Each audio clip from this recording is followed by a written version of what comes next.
Mesdames et messieurs, bienvenue au concours d'élégance du Zoot Grand Prix sous un temps dégueulasse. Franchement, il y a tellement de voitures, je sais pas par où commencer. On va directement commencer par le Cento Diezzi. Je sais pas si je prononce bien, je m'en fous, mais en vrai, l'arrière est ouf. Les feux, c'est incroyable. Il y a tellement de voitures, je sais plus où donner de la tête. Cento Diezzi, Chiron Sport, de Tommaso P72, Dallara, Pininfarina Battista.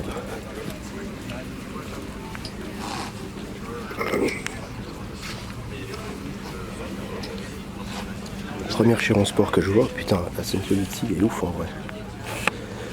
Mais ma préférée, ça reste la P72 avec le rose doré comme ça dans les jantes, c'est incroyable.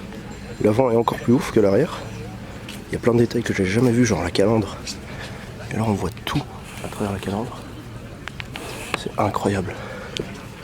Et la couleur est ouf. Donc ici on a une Dallara. Bon, je vais essayer de faire vite parce qu'il y a beaucoup de voitures. Alors ici, Pininfarina Battista, électrique. En vrai, elle est ouf. En vrai, elle est incroyable avec le carbone bleu. J'essaie de voir si on a filmé à l'intérieur. Ok, donc je sais pas si on voit, mais l'intérieur est propre. Avec des jantes incroyables. Je vais essayer de faire le tour pour vous montrer l'avant. En vrai, l'avant est ouf. C'est juste dommage qu'elle est électrique.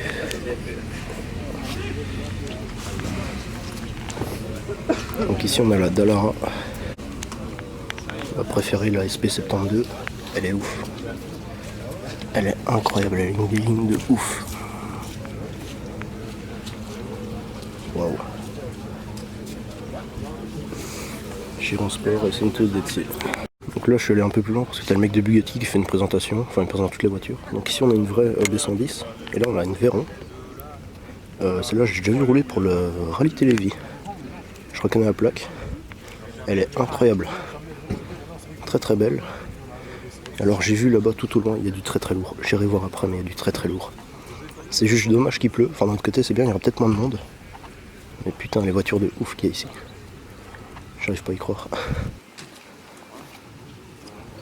Ok, donc comme vous pouvez le voir, je me trouve sur le plateau du préparateur Touring Superleggera, donc qui est un carrossier italien je pense. J'espère ne pas dire des conneries parce que je connais vraiment rien à propos de ces voitures. Bon, la plus connue c'est la 8C Disco Volante. J'ai un accent dégueulasse mais je m'en fous. Ouais, franchement, beau travail. Celle-ci est très propre, en plus elle est propre juste à côté.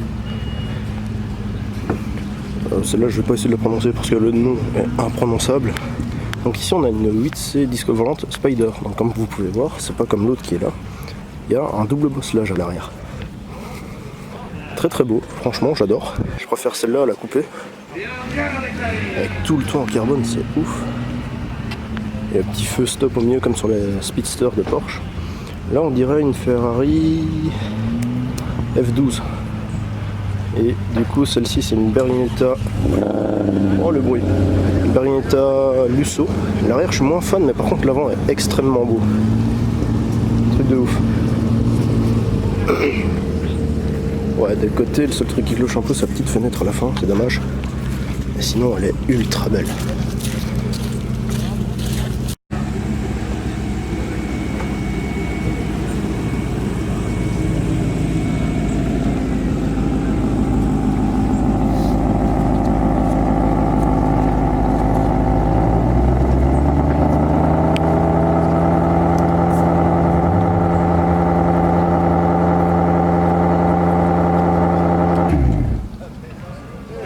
Donc ici on a une Bentley des 24 heures du Mans de 2003. Elle est vraiment ultra basse. En plus il y a un petit tube pito sur le toit là. Pas mal. Oh, elle est ouf. Et pourtant la de 2003 c'est ça le pire. Il y a déjà du carbone partout. Ouais, le spoiler ça fait une belle table. Avec les petits feux sur le côté, c'est génial. Waouh, c'est classe.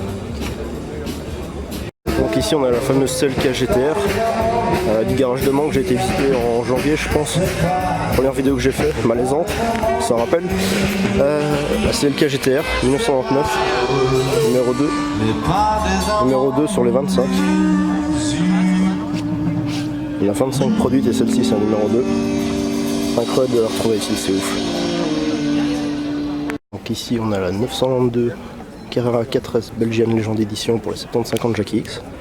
Justement Jackie X qui est juste là. Le dos malheureusement.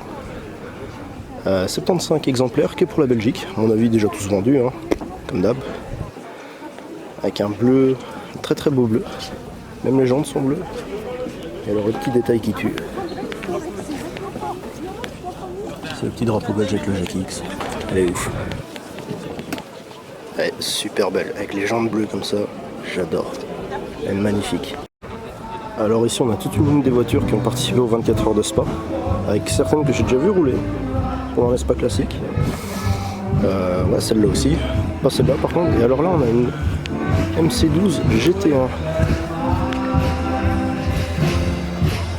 MC12 GT1. Quand Maserati faisait encore des bonnes voitures. Elle est violente de ouf, c'est incroyable. Elle est violente. Honnêtement. J'attends vraiment la catégorie supercar pour les 24 heures qui reviennent. Parce que je pense que ça va être très très lourd. S'ils refont des voitures comme ça va être incroyable. Regardez ça, il y a presque personne autour, je suis tranquille. Donc ici on a une ligne d'anciennes Ferrari.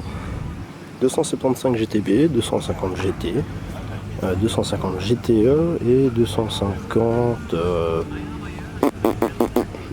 quelque chose. Je m'en souviens plus. Enfin bref, il y a beaucoup de 250 GT. Il y a quand même 4. En plus il y a le jury qui les fait démarrer pour le concours d'élégance. Ouais, donc en fait j'ai fait vérifier, c'est une 250 GT Tour de France. Donc c'est pas de la merde quoi. À côté on a une Jaguar XK 120, c'est la première fois que j'en vois une, j'ai jamais vu un truc comme ça. Et la forme qu'elle a c'est ouf, genre la petite arrête là, juste là. C'est un truc de malade. Tout au bout on a une 300 SL, enfin il y a un paquet de voitures.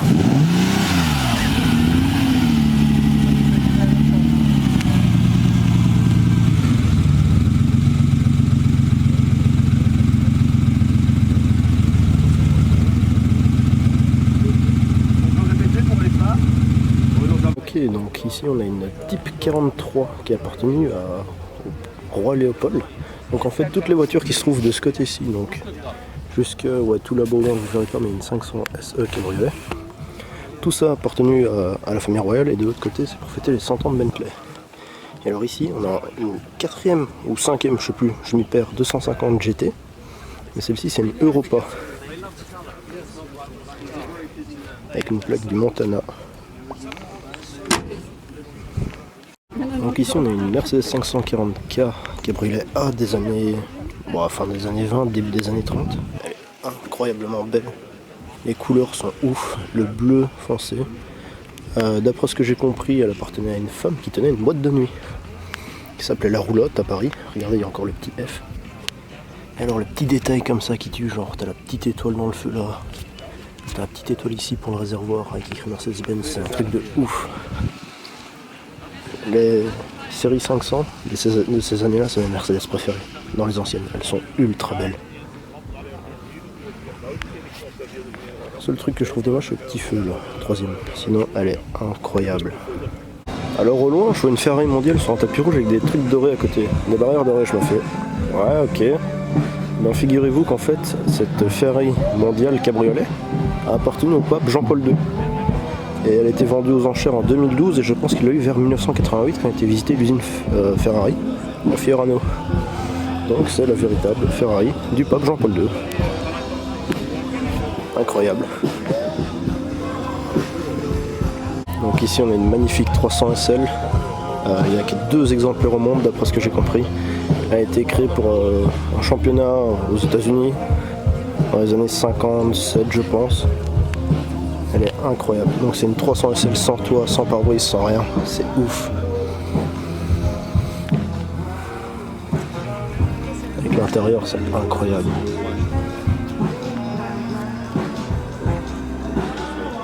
Waouh. Le pire c'est qu'il pleut, ils laissent ça comme ça quoi, ils s'en foutent. Elle est ouf. Donc là on est à la 300 SL, juste là-bas au bout. Là c'est le cas. Truc de fou.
Bon bah c'est sur cette ligne de Touring Superleggera qu'on va se quitter. J'ai fait tout le tour, il y a franchement de très belles voitures. J'ai même croisé Jackie X à côté de la 75e, enfin de la Belgian Legend Edition qui a été créée pour lui. La De Tomaso a fait des rêves, franchement pas mal. Maintenant je vais aller faire du car spotting dans la ville et voir ce qu'on trouve. Allez, à plus.